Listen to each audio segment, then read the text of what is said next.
Hola, buenas noches a las alumnas y a los alumnos de la Universidad Santander. Me presento, soy la licenciada Everlyn de los Santos Bojorquez. Seré su asesora a lo largo de estas 4 semanas hasta el 6 de noviembre de este año en esta asignatura que es Historia del Derecho. El motivo por el cual los invité a la videoconferencia es precisamente para abordar los temas más importantes de nuestra materia, sin perder de vista que esta es una de las asignaturas más importantes para la profesión, porque es mediante ella que podemos desentrañar los antecedentes del derecho, que es tan importante para nuestra profesión. Antes que nada, les recuerdo mi correo institucional evsantos@unisan.edu.mx. Ahí estoy a su disposición, así como también a través de la plataforma en la retroalimentación de las actividades que ustedes tienen en la materia. Bien, primero que nada es importante que ustedes sepan que la historia del derecho es bastante vasta. La historia del derecho empezó precisamente como ustedes ya lo han conocido y como también lo han hecho tajante en sus actividades. La historia del derecho en México precede precisamente del Imperio Romano. El Imperio Romano es la civilización más fuerte que existió, es la civilización que se preocupó por poner un orden social y fue a través de Roma que se instituyen las figuras más importantes dentro de la organización de la sociedad. Acordémonos que en ese entonces en Roma quien tenía la voz y el voto mayoritario eran las personas adultas, las personas ancianas. A estas le denominaban paterfamilias. El paterfamilias no era otra cosa que el padre de familia. Él era a través del cual se elegía quién era el sucesor dentro de una aldea, dentro de una familia. La familia desde estos tiempos ha sido considerado el núcleo de la sociedad. Entonces, pues en Roma podemos ver precisamente estos antecedentes que tenemos en nuestro derecho. Por increíble que parezca, incluso actualmente existen figuras jurídicas que tuvieron ese origen en Roma y que aún siguen vigentes. Hablamos de la tutela, la curatela, la patria potestad, y vamos a ir viendo cómo estas han ido evolucionando a lo largo del tiempo y de la sociedad, pero sin duda es en Roma donde se instituyen estas formas más arcaicas, digámoslo así, del derecho. Bien, dentro de nuestra asignatura también vamos a conocer, por ejemplo, orígenes de palabras, de términos latinos. Nosotros sabemos que en nuestro derecho existen principios que están todavía instituidos en latín. Por ejemplo, nullum crimen sine lege, no hay crimen sin ley. Nullum pena sine crimen, no hay pena sin crimen, ¿sale? Entonces, hay muchos tecnicismos, muchas frases y principios que actualmente siguen rigiendo nuestro derecho, pero que tienen este antecedente en Roma. Acuérdense que los romanos en un principio estuvieron a través de una monarquía, instituidos a través de un rey, donde obviamente existían estas diferencias entre las clases privilegiadas o ricas y pues las partes que eran consideradas como plebeyos, ¿no? Aquellas personas que no eran bien vistas dentro de la sociedad y que pues eran prácticamente los trabajadores y los esclavos en aquel entonces. Entonces, Roma, al tener este tipo de forma de gobierno, como es la monarquía, instituye derechos y obligaciones, pero siempre haciendo la separación de aquellos que eran considerados de la raza pura y pues aquellos que eran, digamos, mezclados de alguna u otra forma entre ellos, ¿ok? Posteriormente, de acuerdo a la sociedad, también evoluciona la forma de gobierno en Roma y se vuelve entonces una república. Esta república, pues obviamente ya estamos hablando de las épocas de Platón, de Sócrates, donde necesariamente tenemos ya la soberanía dentro de en la civilización, el Estado romano, y pues ahí es donde se instituyen ya también formas de gobierno específicas que pues prácticamente siguen reinando hasta nuestros días. Bien, dentro de Roma tenemos documentos muy importantes que resultan ser el origen en muchas ocasiones de documentos que aún siguen vigentes en nuestra actualidad dentro de nuestro derecho. Por hablar, en aquellos entonces, obviamente no existía aquella valorización y aquel reconocimiento a los derechos humanos, sino que simplemente se dejaban llevar por considerar que a mayor castigo existía mayor justicia, ¿no? Así se consideraba en aquel entonces. Entonces, derivada de esta situación es que se instituye algo que se llama la ley del talión. La ley del talión es una de las más sanguinarias que ha existido a lo largo de la historia del derecho. ¿Por qué? Porque la ley del talión no era otra cosa más que hablar de la venganza pública y la venganza privada, así como la venganza divina. Vamos a hablar más adelante de estas tres tipos de venganza y cómo se caracterizaban unas con otras. Precisamente la ley del talión estipulaba ojo por ojo y diente por diente. Estoy segura que lo hemos escuchado en más de una ocasión. Esto significa que si tú me golpeabas en el ojo, yo te golpeaba en el ojo. Si tú matabas a mi hija, yo mataba a tu hija. Si tú me decapitabas un familiar, yo te decapitaba un familiar. Entonces, esto siempre fue, digamos, hasta cierto punto sanguinario, humillante, obviamente sin ningún respeto a los derechos humanos, y pues lo único que se buscaba en este entonces, pues es cobrar venganza. No había otra situación más que cobrar venganza. Posteriormente, dentro de estas leyes que caracterizan a Roma, podemos encontrar también las 12 tablas. Las 12 tablas precisamente es el precedente más importante para instituir la forma de organización de la sociedad romana. Hablamos que las 12 tablas incluyen temas económicos, temas sociales, temas religiosos, temas de familia. Entonces es muy importante que nosotros podamos hablar de esta parte, ¿ok? Bien, y como parte entonces de esta situación, voy a compartir el video con ustedes para que ustedes puedan conocer un poquito más y ahondar acerca del contenido de estas 12 tablas y qué es lo que contenía y lo que trataba necesariamente de poder establecerse dentro de esas 12 tablas para ayudar al fortalecimiento y pues también de alguna u otra forma poder hablar de esta parte. Entonces, nada más denme un segundo. Ahorita busco el video que quiero compartirles para poder ir avanzando. Las 12 tablas se consideran así, 12 tablas porque fueron instituidas a través de piedra, de roca, ¿no? Son mandamientos que se encuentran escritos en esta forma arcaica y que pues obviamente lo que se busca es poner orden en la sociedad. Nada más un segundo.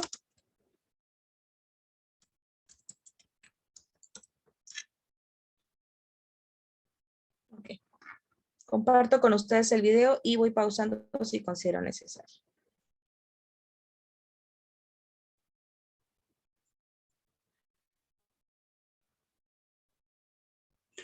¿Qué tal? Te doy la bienvenida. Un segundo.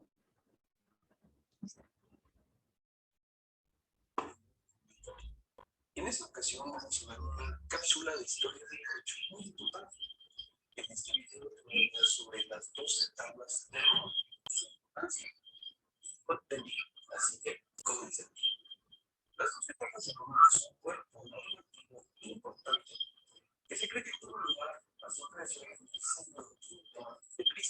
durante la República de Roma, llamada disuelta la monarquía, con el fin de tener una norma que diera fin a los pretores. El Senado convocó una comisión para la elaboración de este cuerpo normativo. A las 12 tablas se denomina así, pues primeramente fueron grabadas en tablas de madera y posteriormente fueron plasmadas en tablas de bronce en el para el conocimiento de todos. Dentro de su contenido se han juntado fragmentos ya que derivado de ataques de dos lados no existe ningún texto concreto y se cree que las tablas respondían lo siguiente. Tablas 1, 2 y 3 estaban dedicadas al derecho procesal privado. Las tablas 4 y 5 dedicadas al derecho de familia y sucesiones. se encontraban las facultades de los padres de vender a sus hijos. Tablas 6 y 7 dedicadas a los derechos reales y obligaciones. Aquí ya se determinaban algunas figuras similares a la usucapión, la propiedad y servidumbre de paso. Tablas 8 y 9 dedicadas al derecho penal, en donde se justificaban algunos delitos y se pretendió la igualdad entre patricios y plebeyos. Tabla 10 dedicada al derecho sacro y sobre las ceremonias fúnebres. Tablas 11 y 12 conocidas como tablas de los injustos, ya que entre otras cosas en estas se establecía la prohibición de matrimonio entre patricios y plebeyos y los derechos de pago de bienes e deudor a favor de su alrededor. La contribución importante de este cuerpo normativo se ve principalmente por tres cosas. Primero, que es una norma dictada y decidida de forma democrática, puesto que el Senado determinó que su Estado fuera una comisión en la que se tomaran las decisiones por mayoría. Dos, al menos las primeras 10 tablas buscaban la equidad entre ciudadanos patricios y plebeyos, inspirados en parte en algunas normas griegas de la época. 3. Al presentarse las tablas en el foro, la ley era pública y buscaba que fueran de conocimiento de todos. No se tiene un registro cierto del fin de su aplicación. Sin embargo, es posible que los pasos de necesitadas, así como de un sinfín de leyes locales en otras provincias, entraron muchas de ellas en desuso, para que finalmente, muchos años después, fuera necesaria la codificación del tráfico justiniano ya en la época imperial de Roma. Y bueno, pues el video sería todo. Si te gustó y fue de utilidad. Bien. Como vemos en el video, entonces, en Roma y a través de las 12 tablas, ustedes pueden entender y pues precisar el hecho de que las 12 tablas te hablaba de diferentes materias del derecho. Hablamos del derecho de familia, hablamos del derecho penal, hablamos del derecho agrario y pues obviamente de las tierras. Entonces, en ese sentido, las 12 tablas cobran precisamente esta relevancia por ser la primera, digamos, el primer antecedente que se tiene de una ley que se establece, uno, para la organización de una sociedad, en este caso de Roma, dos, para que nosotros podamos entender que todas las formas en las cuales las personas en una sociedad necesariamente se asocian, tienen como consecuencia entonces una codificación y además de ello tiene que llevarse a cabo acorde a lo que establece la ley. Nosotros no podemos en ningún momento actuar si estamos fuera del marco de la ley, ¿sale? Nuestro derecho termina cuando se excede el derecho de la otra persona. Entonces, en ese sentido es importante que nosotros tengamos este punto de vista y tengamos esta referencia de estas 12 tablas y también pues de la ley del talión, ¿ok? Bien, un segundo nada más, quiero también compartir con ustedes. Las fuentes del derecho romano. ¿Cuáles son las fuentes del derecho romano? Bueno, es precisamente saber de dónde vienen y se originan estas fuentes del derecho. ¿Para qué? Para poder entender entonces de dónde emanan y cuáles son los antecedentes de este. Entonces también voy a compartir con ustedes un video. Todos los videos que comparta su servidor el día de hoy van a quedar en la plataforma para que ustedes puedan también consultarlos ya con más detenimiento y pues puedan ustedes estudiarlos. Fuentes del derecho romano. El derecho romano es una materia fundamental para la formación del jurista obrero, que trae las áreas de enseñanzas del derecho de la Roma clásica. Es un derecho que se fundamenta en la ley civil en parte de Europa y toda América Latina. Este derecho, que ya se encuentra vigente, se sigue invocando en los juzgados, sobre todo cuando el derecho positivo tiene lagunas. En el lenguaje corriente se entiende por fuente el manantial de donde brota el agua. Cuando se trata de las ciencias jurídicas, el significado semeja en un sentido, por lo que este término es usado para indicar orígenes históricos de la forma por la cual se le da fuerza y expresión de ley a las instituciones jurídicas del derecho romano. Las fuentes del derecho romano van variando entre diferentes etapas y periodos de la antigua Roma. Existen, por tanto, algunas fuentes que vienen desde el origen de la monarquía y que se van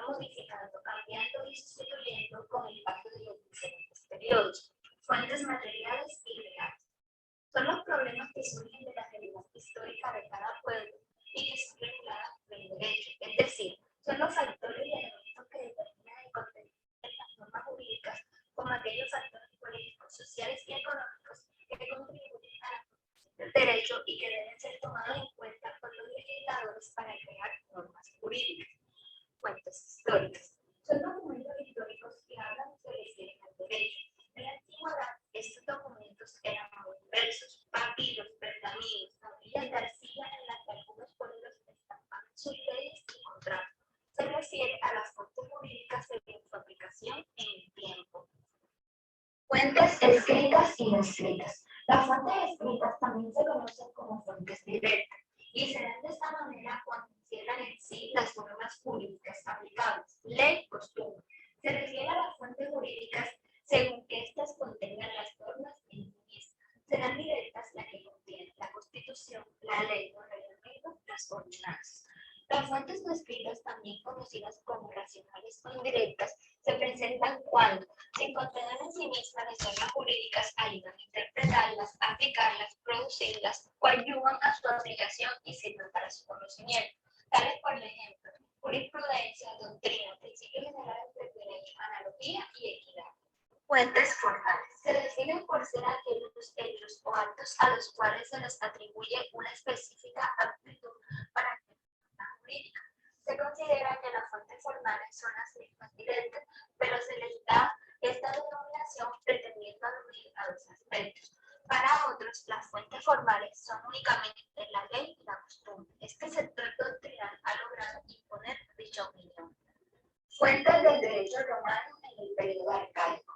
Coincidiendo con la época del sistema político de la monarquía y primeros momentos de la república, en concreto hasta la publicación de la ley de las 12 tablas, encontramos una total fusión entre ius, norma jurídica, y paz, norma religiosa. Ya que los romanos no encontraban distinción entre estos dos términos, quizás usándolos juntos para calificar una conducta como justa. Sin embargo, es sorprendente cómo se va dando su separación, definiendo así el ius como la solución basada en equidad y justicia, cuya ejecución el Estado o grupo contribuye con la fuerza, y el paz como conjunto de principios y ritos religiosos con el fundamento en la moral. La costumbre o mores mayor es la primera fuente del derecho romano arcaico, que es la tradición práctica de los antepasados, los usos y costumbres vigentes entre los primeros ciudadanos de Roma. Viene a ser la costumbre vigente entre los primeros antepasados. Durante los primeros siglos de su historia, la costumbre fue la más importante fuente del derecho en el ámbito del derecho privado. La sólida estructura de la familia romana, el respeto a las creencias, permitieron que, durante mucho tiempo, el poder público se mantuviera al margen de realizar una labor legislativa. Los romanos empezaron a crear leyes a partir de las cosas, hechos tradicionales. Entonces, si se hacía una acción no tradicional o no conocida, el sujeto estaba incumpliendo la ley. Mientras no hubo leyes escritas, el dominio de los pontífices sobre el derecho fue prácticamente total. Los libros pontificales se guardaban los dictámenes sobre las cuestiones públicas y solo los pontificios podían consultarlos.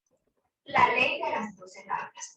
Un código escrito que recopiló las costumbres principales aplicadas por los jueces desde hacía largo tiempo. Presentan la posibilidad de que las normas de derecho vigentes sean conocidas por todos los ciudadanos, al menos por todos aquellos que en estos tiempos podían darse el lujo de conocer los caracteres escritos, terminando con la hegemonía patricia en esta área y permitiendo la legislación del derecho de la religión. La ley. En época arcaica, además de las mores mayores y su fijación en la ley de las 12 tablas, tuvieron algún papel como fuente del derecho las leyes. Las leyes, en términos generales, eran declaraciones de potestad que vinculaban tanto a quienes la daban como a quienes las aceptaban. Podría tratarse de una ley privada. Esto es lo que declara quien dispone de lo suyo un negocio privado, o una ley pública, es decir, la declarada por un magistrado y recibida por los comicios con su autorización. Esta ley era dictada por el magistrado en los comicios, donde se presentaba la autorización por parte del pueblo para que jurara a todos los ciudadanos, y era pública, precisamente porque se daba al pueblo y su texto se exponía ante él. Estructura de la ley. Prescripción. Detalles que permitían individualizar el texto, tales como magistrado, lugar, fecha, rogario, el texto legal. El pueblo solo puede aceptarlo o rechazarlo en bloque. Santio, consecuencia del cumplimiento Bien. Este video es bastante extenso, pero es muy importante y yo considero que es muy preciso. Hablamos de las fuentes del derecho romano. Actualmente son las mismas fuentes que pues emanan de nuestro derecho mexicano. Tenemos fuentes formales, fuentes reales, fuentes consuetudinarias. Estas dependerán, obviamente, como nosotros ya lo hemos visto ahorita, del origen, de dónde vienen, de dónde provienen y por qué se originan. En Roma, pues era importante hacer esta mención respecto a que ellos estaban, de alguna u otra forma en un sistema ambivalente. ¿Por qué? Porque aplicaban no solo la situación jurídica y legal de los romanos, sino también pues hacían y tomaban parte en la situación religiosa. Acuérdense que en una primera instancia, de acuerdo a la historia de la sociedad, la iglesia, en este caso la católica, tenía gran injerencia en la toma de decisiones. Incluso llegó a pensarse en algún punto que el rey era necesariamente puesto por Dios y por esa situación los sacerdotes tenían el poder de poder dictar las leyes. No solo eso, también de poder dictar las sanciones y las penas. Por eso entonces entramos en este periodo oscuro que conocemos como la Santa Inquisición. En este periodo, la Santa Inquisición significa que la iglesia es quien toma las riendas, en este caso, de la sociedad, es quien impone las reglas, es quien impone las penas, pero pues obviamente estas son penas degradantes, son penas que buscan privar de la vida, son penas donde se sufre demasiado. Entonces, por eso nosotros hablamos de esta ambivalencia en Roma, hablando en la cuestión jurídica y pues en la también en el ámbito religioso. Acuérdense también, aquí tiene gran aplicación que México estaba hasta antes del 2008 en este sistema inquisitivo. ¿De dónde viene entonces esta clasificación del derecho inquisitivo? Pues necesariamente deviene de Roma, ¿ok? Bien, vamos a pasar a otro de los temas más importantes que tenemos dentro de esta materia. Nosotros sabemos que en el derecho existen diferentes tipos de personas. Hablamos de persona física y persona moral. La palabra persona precisamente tiene su origen del latín personare. En Roma lo que hacían era que en los teatros los artistas se ponían máscaras y a esas máscaras se le llamaba personas. Entonces digamos que el término persona deviene de una forma de máscara. ¿Quién eres? ¿Ok? ¿Cuáles son tus atributos de la personalidad? Entonces, eso es importante que ustedes lo conozcan para poder entender entonces no solo el origen, sino también cómo se aplican estos conocimientos actualmente dentro de nuestro derecho pues mexicano, ¿no? En este caso. Bien, entonces también comparto con ustedes un video para que ustedes puedan ir poco a poco entendiendo a grandes rasgos. Esto es para tratarlo de hacer un poco más dinámico y que ustedes puedan tener un poquito de mayor entendimiento y que sea más fácil para nosotros poder explicarlo. Entonces, solo denme un segundo para poder compartir con ustedes. Bien. ¿Qué es una persona? Un sujeto, un ser humano, un hombre, una mujer. En realidad, ninguno de esos términos es equivalente al término persona cuando hablamos en sentido. Cuando hablamos en derecho de la persona, estamos hablando de un concepto que es más complejo y técnico, ya que esto le da significado dentro de la persona desde el punto de vista puede ser muy complejo, ya que existen muchas formas de conceptualizar la identidad y no siempre son compatibles entre estas ideas. Lo que es una conclusión, una correcta depende bastante, pero puede ser entendido a partir de la descripción del concepto de persona y sus generalidades.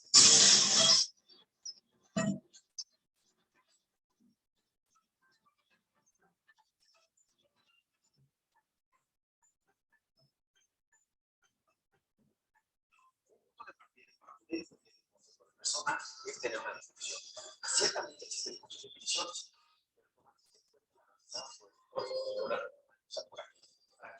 Persona de la existencia política, susceptible de más de ser titular de derechos subjetivos, facultades, obligaciones y responsabilidades. El origen de una persona se remonta a lo cognitivo profundo, que puede traducirse como receptor. Este vocabulario se colocaba frente a la boca del actor para hacer particular que somos, aunque en realidad el término persona personales, que significa resonar con el. Está compuesta de dos raíces. Per, que se traduce como intensidad, y sonar, que significa resonar. Su significado en los latinos fue el de máscara de brilla, una carita que se colocaba frente a la cara del actor con la finalidad de expresiones más sonoras. Posteriormente, su significado cambió para pasar a significar ahora al enmascarado, es decir, al personaje. Persona antigua a la que toca representar un papel o función en el drama o escenario teatral, así el derecho de la persona al mando de representar un papel o función, es decir, con el escenario. Entonces, ¿en qué sentido usamos el término persona en el derecho? Los que están utilizados el término persona para definir una función, un carácter o una cualidad. No, es como encontrar el uso en el sentido de personaje. En el escenario jurídico, los actos jurídicos se llevan a cabo por ciertos personajes y personas. Los papeles de personas son diversos: acreedores, deudores, autores, reos, jueces, herederos, cónyuges o apoderados. Ahora mismo, cada uno de nosotros está representando los papeles en el escenario jurídico. Somos deudores en una relación, acreedores en otra, herederos de alguien, o cónyuges en una relación. Son esos papeles que van a ser representados por una persona. Si queremos ser un poco más exactos, podemos decir que el derecho personal no es el personaje, sino es el actor. Es decir, alguien el personaje poder celebrar actos jurídicos. Esta capacidad para celebrar actos jurídicos es el elemento esencial para entender a la persona en el derecho. No es un derecho de persona, no es un término sinónimo al ser humano. Es decir, la relación entre persona y humano, ya que solamente los humanos pueden ser actores en el escenario jurídico, pero no son equivalentes. Existen otras actividades a las que el derecho considera personas, los entes colectivos o sociedades. Es decir, grupos de personas a las que el derecho considera como una sola persona para actuar en el escenario jurídico, como pueden ser las empresas, los sindicatos y los órganos del Estado. De ahí una conocida clasificación de las estadísticas colectivas o jurídicas. Las personas jurídicas definen a un grupo de personas actuando jurídicamente como una. La cualidad esencial de las personas públicas es su capacidad para actuar en el para que ciertos actos tengan efecto de derecho. Pero la capacidad no se refiere a efectos. Bueno, la dogmática jurídica entiende por capacidad la puede tener más necesarios derechos y facultades o ser sujeto de funciones y responsabilidades públicas. ¿Qué es lo que hace que un ente sea una persona? Cuando adquirimos la capacidad que lo hace persona. La condición de persona depende de lo que jurídico que otorga, es decir, el derecho que cada Estado se determina que es una persona al reconocerle un proporcionable ciertos derechos, obligaciones, facultades o responsabilidades. Actualmente, la mayoría de los Estados son a todos. En algunos sitios pueden otorgar solamente fútbol de los nombres. También históricamente han existido aquellos estados en los cuales se ha negado el carácter de persona, sino que se necesitaba el carácter de persona. Sin duda es un tema bastante interesante en términos personales de derechos. Afortunadamente es muy amplio para los en la descripción de este video. Bien. En resumidas cuentas, vamos a hablar entonces que el término persona, como ustedes ya lo saben, tiene su antecedente en Roma, que es lo que significa, es de origen latín. Lo que busca la persona es poder identificar, existen dos tipos de personas físicas y personas morales. Personas físicas son las personas que de manera individual tenemos nuestras propias características. Hablamos de nombre, domicilio, nacionalidad y estado civil. Mientras que una persona moral, a diferencia de la persona física, no tiene un nombre propio, sino más bien se le conoce como razón social. Por ejemplo, Sanborns, Walmart, hablando de grandes cadenas de negocios, ¿no? No se le llama nombre propio, sino razón social.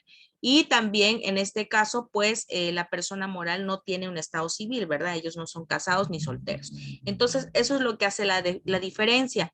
En este caso, la persona moral también cuenta con un domicilio, también cuenta con una nacionalidad, también cuenta con un territorio. Entonces, eso es lo que hace diferentes a las personas físicas de las personas morales. ¿Por qué es importante? Porque, como bien lo dice el video, Todas las personas somos susceptibles de poder llevar a cabo actos jurídicos. Actos jurídicos, esto quiere decir poder celebrar, en este caso, por ejemplo, contratos, poder celebrar donaciones, poder celebrar compras-ventas. Entonces, todo esto es importante para que nosotros podamos entender, pero además de ello, que tengamos la capacidad jurídica de poder celebrarlos. Una persona que es considerada incapaz de poder contar con estos derechos no podrá ser sujeto entonces de derecho de manera específica, ¿ok? Entonces es importante que ustedes puedan distinguir este tipo de personas, ¿ok? Bien. También dentro de Roma surgen algo que se llama clasificación de acciones. ¿Cuáles son las clasificaciones de acciones? Es decir, son aquellas que eran reconocidas en la época y que pues luego formaron un antecedente mediante su creación, y podemos hablar entonces de una jurisprudencia. Las acciones civiles en Roma son bastante amplias, son bastante extensas, y lo que buscan no es otra cosa que poder entender qué significa cada una de estas acciones. Entonces es importante que ustedes puedan saber cómo podemos nosotros pues ingerir, ¿no?, en esta parte de poder saber cuáles son las acciones más importantes, en este caso actualmente en nuestro derecho mexicano. Entonces también comparto con ustedes en la pantalla el video para poder entender a grandes rasgos de qué estamos hablando cuando hablamos de acciones, ¿ok? Bien. Bienvenido a video de Jurídicamente. En esta ocasión vamos a ver un tema interesante relacionado a las pretensiones de una demanda y su relación con el proceso, la vía e incluso legitimación y carga de la prueba. En este video te voy a explicar la diferencia entre una acción real y una personal. Así que, comenzamos. Comenzamos por saber que dentro de una clasificación general de las pretensiones o las acciones, es posible dividirlas entre acciones de carácter y aquellas de carácter personal.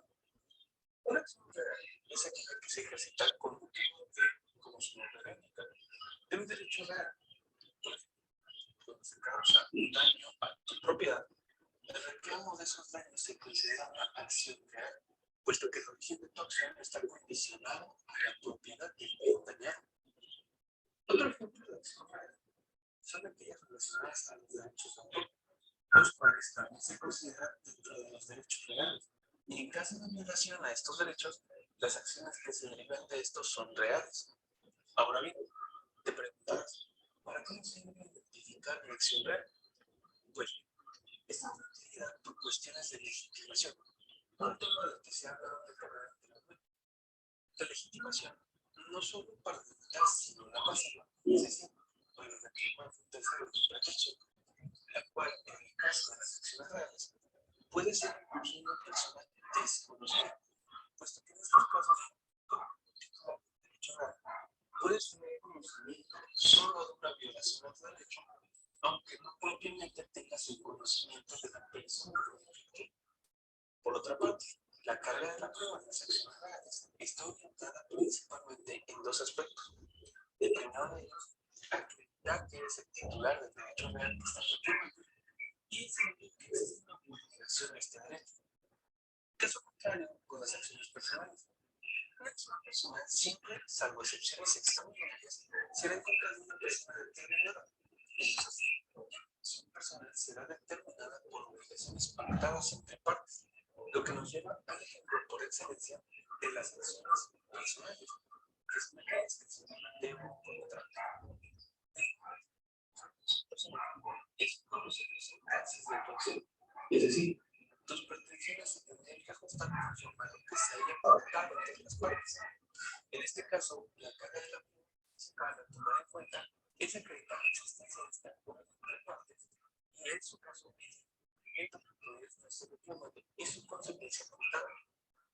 Como puedes ver, si bien parece ser un tema un tanto técnico, la importancia de identificar una u otra acción equivale a reconocer temas de legitimación, carga de la prueba e incluso bien, ya que por ejemplo en acciones personales derivadas de contratos específicos como el de arrendamiento, existen procesos especiales para su reclamo. Y bueno, por este video, bien, aquí vamos a hablar en este sentido, es importante que ustedes sepan clasificar este tipo de acciones. Si bien es cierto, en Roma existían una gran cúmulo de acciones, también es cierto que actualmente en nuestro derecho mexicano existen estas dos, las acciones reales y las acciones personales. Las acciones reales, como ustedes lo acaban de ver, significa que van contra daños materiales. Cuando hablamos de derecho real, hablamos del derecho de las cosas, del derecho de las propiedades. A eso se refiere el derecho real. Cuando hablamos en este caso de acciones personales, son aquellas acciones y actos jurídicos que se celebran en contra de personas. Generalmente estos son de aplicación en el derecho civil. ¿Por qué? Porque en el derecho civil se regulan las relaciones entre particulares. El Estado no interviene, el Estado solo es un árbitro que verifica que se cumplan los derechos humanos de ambas partes y que estos contratos estén apegados a derecho. Entonces, en este sentido, si por alguna razón, por ejemplo, pongamos un ejemplo, nosotros somos vendedores de un bien inmueble y pues va a venir el comprador, ¿verdad? Y si el comprador no cumple con la cantidad pactada para poder entregarle un bien inmueble, pues obviamente nosotros podemos ejercer una acción personal porque está causando un detrimento de manera directa a tu persona. ¿Ok?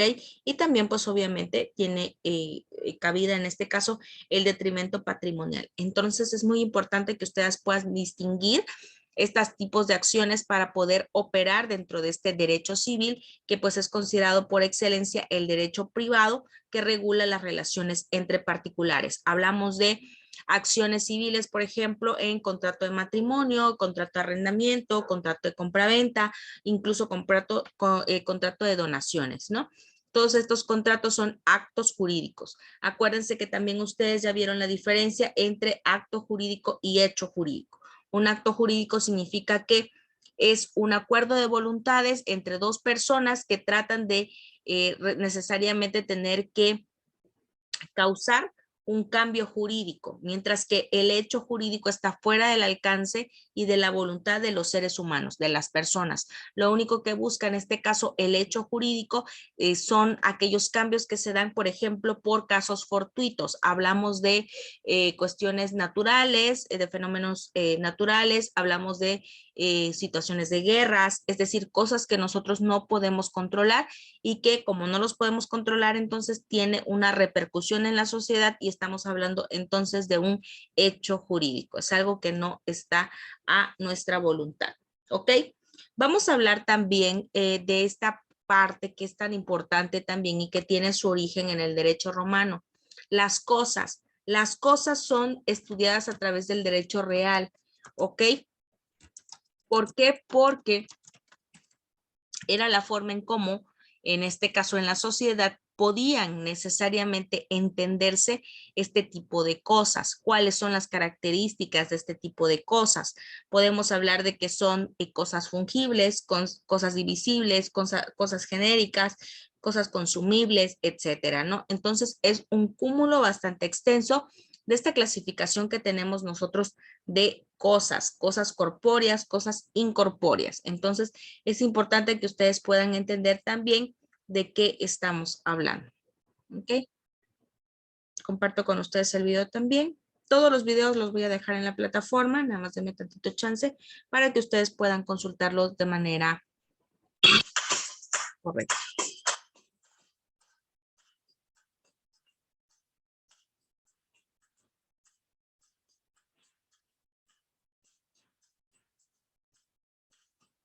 Res, derecho de res son las cosas. Las cosas son todas aquellas que son susceptibles de derecho. No todo podría ser susceptible de apropiación particular. Hablamos, por ejemplo, del mar, de las estrellas, de la luna. Eran consideradas cosas las que estaban dentro del comercio, es decir, aquellas cosas tangibles, ¿no? Obviamente. Las cosas de uso religioso y del bien común eran las excepciones. Acuérdense que tiene gran importancia en este caso la cuestión eclesiástica y de la religión. Esas no eran susceptibles de comercio. Las cosas se dividían en diferentes tipos, así como lo hemos visto, ¿no? A lo largo de este tiempo. podemos hablar de cosas de emancipación y de no emancipación. Hablamos en este caso de la relación entre hijos y padres. Hablamos también de que solamente se podían transmitir mediante la emancipación o por cesión de derechos ante un magistrado. ¿Ok?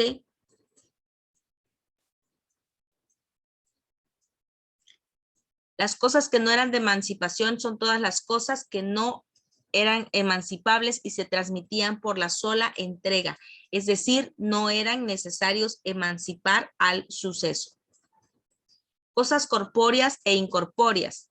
Corporales tienen cuerpo y se pueden tocar, por ejemplo, ropa y joyas. Las cosas incorporales no son tangibles, por ejemplo, las ideas y los derechos.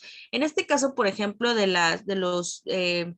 las cosas intangibles, podemos poner el ejemplo claro del derecho de autor. El derecho de autor deviene precisamente de estas ideas, de estas formas en las cuales como seres humanos podemos crear y que pues estas no son tangibles porque no las vemos, sino que solamente sabemos que existen, ¿ok?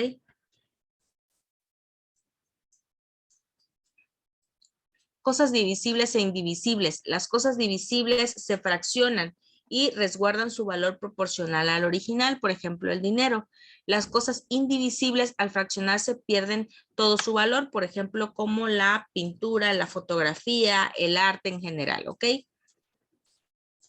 Cosas principales, antes eran esclavos, caballos, tierras, ¿no? Así se consideraba. Y hablamos de cosas accesorias, es decir, las que secundaban estas cosas principales, herramientas, monturas, marcos, etcétera.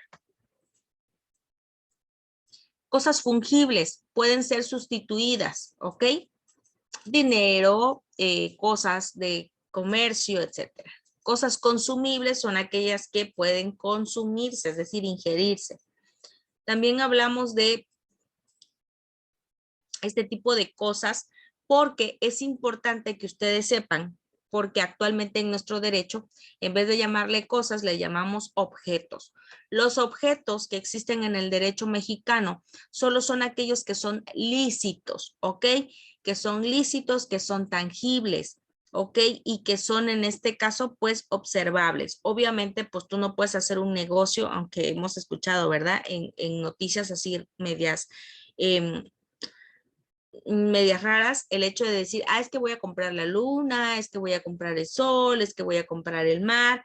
No, obviamente son cosas que son susceptibles de comercio, que traen necesariamente un intercambio en el que una persona va a comprar ese objeto, ¿no? Va a comprar esa cosa y que pues obviamente es una cosa legal. Bien.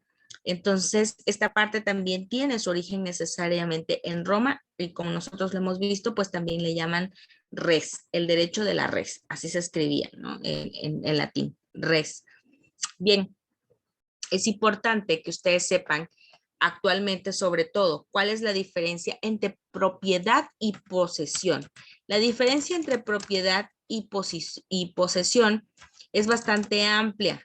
Si nosotros pudiéramos entender un poquito esta situación, entenderíamos que no es lo mismo en definitiva. La propiedad es necesariamente la persona titular del derecho. La posesión implica que no eres el titular del derecho, sino solamente del goce de la cosa. Por ejemplo, nosotros el ejemplo más claro que tenemos en este caso, pues hablamos de un bien inmueble. Un bien inmueble significa que hay una posesión porque yo estoy pagando una renta, es decir, disfruto en este caso del lugar, pero no soy el titular de los derechos de ese bien inmueble. La persona que es el titular de los derechos en este caso es el propietario, quien tiene pues las escrituras de la casa, quien está dado de alta ante Hacienda, quien paga el impuesto predial y todos los servicios, ¿no? Entonces, esa es la diferencia entre propiedad y posesión. Estos dos conceptos también tienen su origen romano, por muy increíble que parezca, y después vamos a hablar de algo que se llama servidumbre. La servidumbre era la forma en la cual los romanos podían definir la forma en la que podían prestar las cosas y también utilizarlas en este caso, ¿no? Ok, entonces solo denme un segundo para poder compartir la pantalla con ustedes y hablar de la posesión. En esta ocasión vamos a ver un tema relacionado a los derechos reales. En este video te voy a explicar sobre la posesión, sus generalidades y las diferencias que en la práctica de los se conocen. Así que, comencemos. Comencemos por definir la posesión. La posesión es el poderío o tenencia de hecho de una cosa o de disfrute de un derecho. Ahora bien, la posesión es propiamente lo que de forma simple podría decirse que una persona detenta una cosa. Esta posesión se divide para fines prácticos en posesión derivada y posesión originaria. La posesión originaria es aquella que deriva de la propiedad. Es decir, es aquella posesión que se suscriba a título de dueño y que para ejemplo, por ejemplo, en la usucapión es apta para esa figura. La posesión derivada es la que se obtiene de forma temporal y es transmitida por arrendamiento, comodato, depósito u otro tipo análogo. Es importante mencionar que en los códigos civiles también se encuentra la figura del detentado. El detentado puede decirse de una persona que posee un bien sin derecho alguno para hacerlo. La posesión es legalmente protegida, ya sea derivada o originaria, ya que hay que encontrar mecanismos y acciones para proteger la posesión, como por ejemplo los interdictos para recuperar la posesión o el interdicto para retener la posesión, de los cuales podemos hablar en otro video.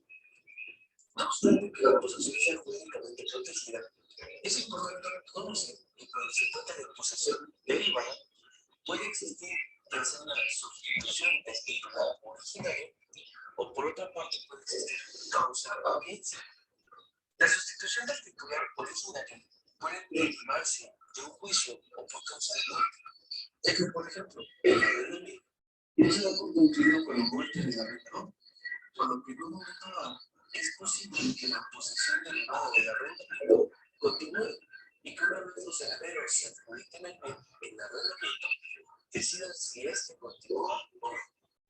Por otra parte, la figura de la causa audiencia se da cuando el propietario es vencido en juicio, por ejemplo, en una reivindicación, y el contribuyente pierde la propiedad y debe cederla junto con la posesión.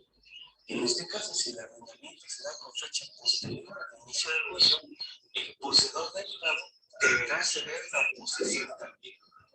La posesión es un tema muy amplio que puede ser abordado desde diferentes perspectivas.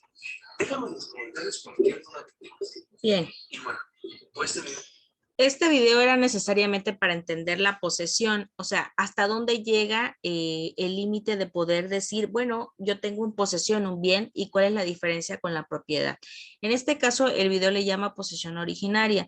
La posesión originaria, pues no es otra cosa que la propiedad. La propiedad trae implícito que tú seas el titular de derechos del bien inmueble o bien de la cosa, ¿no? Hablando de manera general. Aprovecho para darle la bienvenida a la compañera Fabiola. ¿Me escuchas? Hola. Lic Fabiola, ¿me escuchas? Bueno, creo que por ahí tiene problemas con su audio. De todas maneras, vamos a seguir con la clase. Respecto a esta situación, entonces el contenido también en nuestra plataforma habla de un tema muy importante, hablando en la historia del derecho. ¿De qué estamos hablando? De algo que se llama servidumbre. La servidumbre es la forma en la cual en Roma se podían prestar las cosas, ¿no? Y cuáles eran precisamente estas formas en las cuales podían llevarse a cabo. Hablamos también que en Roma tenemos necesariamente este surgimiento de los contratos y de las obligaciones. Los contratos, como ya dijimos anteriormente, pues es la celebración de actos jurídicos mediante el cual existe la voluntad de las partes. Generalmente está establecida por dos personas o más. Y en estos contratos se trata de que el consentimiento de las partes que celebren el acto jurídico esté libre de todo vicio, es decir, que en el contrato no haya dolo, mala fe, ni ningún tipo de coacción para poder celebrar el acto jurídico. Entonces, por eso estamos hablando de estos contratos. Si existe mala fe, si existe dolo, si existe una desventaja con alguna de las partes dentro de la celebración de un contrato, por naturaleza se vuelve nulo. Es decir, no tiene ningún efecto jurídico y por el contrario, pues queda totalmente inobservable y queda totalmente, podamos decir, sin ninguna consecuencia jurídica. ¿Por qué? Porque tiene un vicio de la voluntad. Entonces, necesariamente en la celebración de estos contratos, nosotros siempre tenemos que verificar que exista la voluntad de ambas partes y que estas partes estén totalmente de acuerdo. Y ojo también que ambas partes tengan la capacidad jurídica para poder celebrarlo. ¿A qué me refiero cuando decimos que tiene la capacidad jurídica de poder celebrarlo? No voy a celebrar un contrato con un menor de edad. Necesariamente en México, en el derecho mexicano, está establecido que la persona que está completamente consciente de la celebración de un acto jurídico es a partir de los 18 años, es decir, cuando una persona tiene necesariamente la edad adulta, ¿ok? Bien. Vamos a seguir avanzando entonces con nuestro contenido de la plataforma. Esta materia es bastante extensa precisamente porque se trata de dilucidar cuáles son los antecedentes de nuestro derecho mexicano aplicado necesariamente, en este caso al derecho romano, que es donde tenemos generalmente estos antecedentes, ¿ok? Lick, Fabiola, ¿ya me escuchas? Hola, hola. Hola, ¿Ya me escuchas, Lick? sí, Ok, ¿tienes problemas con tu audio? sí, no ganaba entrar. Ok, no te preocupes. De todas maneras voy a continuar con la clase, ¿sale? Bien. Vamos a hablar de algo que también es muy importante. Hablamos de esta figura que nosotros llamamos usufructo. ¿Qué es el usufructo? Ahorita vamos a ver, en este caso tiene varias aplicaciones y pues obviamente es necesaria que nosotros lo conozcamos para poder entender esta figura porque esta es de relevancia importante dentro del derecho civil. Entonces comparto con ustedes la pantalla también para que podamos hablar entonces del usufructo.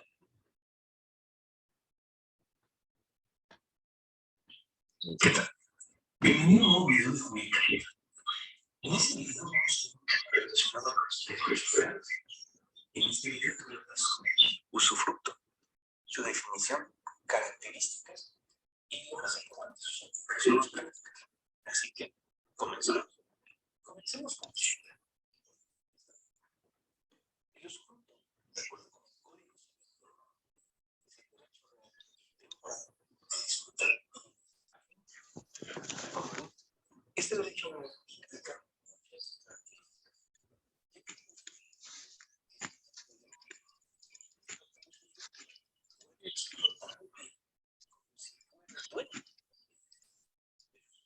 Es titular de los frutos naturales, industriales o civiles, así como contar con legislación para ejercitar las acciones que corresponden a la posesión del bien.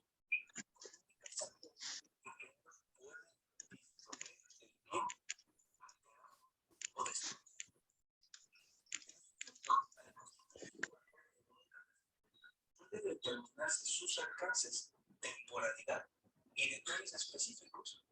Algo a considerar en el momento de constituir es que cuando este se realice sobre bienes inmuebles, esto deberá ser inscrito en el registro público para que surta efectos en contra de terceras personas. Este derecho real en la práctica sirve, por ejemplo, en los casos de divorcio, donde los cónyuges, al momento de liquidar la sucesión conyugal, deciden ceder los bienes a favor de sus hijos, pero conservando el usufructo vitalicio. Es decir, aunque los propietarios son los hijos, el derecho de usar los bienes aún corresponde a los padres. El usufructo es cuando se concede para percibir la renta del bien. Este derecho puede ser contratos personales que llegan el uso del usufructo. También considera la facultad de pelear la posesión del bien. Por ejemplo, en el caso que exista un embargo sobre la propiedad por deudas del dueño, el usufructuario puede interponer su amparo tercería peleando su derecho a poseer. Por esta razón, el usufructo en cuestiones registrales se considera relevante, ya que de los hijos de los divorciados, si estos en algún momento decidieron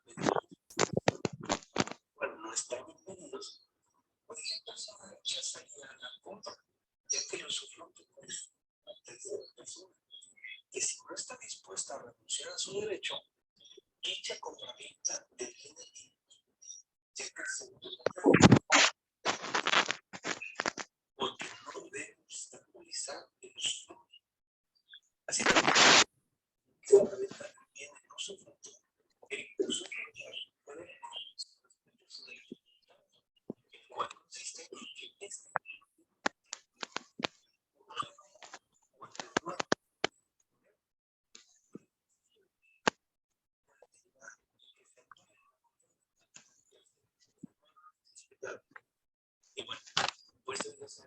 Bien, en resumidas cuentas, el usufructo no es otra cosa más que la celebración, en este caso de un convenio de acuerdo de voluntades entre el propietario de un bien inmueble o de una, en este caso vamos a hablar, por ejemplo, de una persona que tiene un terreno, que renta ese terreno, por ejemplo, para pastar al ganado, y que en este terreno, cuando lo está rentando, también hay plantas de mangos, hay plantas de plátanos, hay plantas de manzanas. Podemos decir que quien la renta puede necesariamente gozar de esos frutos que están dentro, en este caso, de la propiedad, pero eso no quiere decir que sea el propietario. Va a disfrutar de este bien y de los accesorios que traiga esta parcela, por así decirlo, pero él no es el titular, él no es el propietario, es solamente prestado. Y entonces se celebra en este caso un contrato de usufructo, ¿ok? Bien, Lick. Bueno, de mi parte sería todo el día de hoy. Nuestra materia termina el 6 de noviembre del 2022. Entonces los sigo invitando a que puedan seguir avanzando dentro de su plataforma para hacer las actividades correspondientes. Cualquier cosa, su servidora queda pendiente en la retroalimentación y pues también para poder tener contacto con ustedes a través del correo institucional evsantos@unisam.edu.mx. Tanto la conferencia como en este caso las diapositivas y en este caso los videos van a quedar establecidos en la plataforma para que ustedes puedan necesariamente poder checarlos ya con detenimiento, ¿ok? De mi parte sería todo. Le agradezco mucho a la licenciada Fabiola que haya estado conmigo. Lástima que fue tan poquito tiempo, pero pues estamos a la orden, ¿ok? Que tengan buenas noches. Hasta luego. Buenas noches.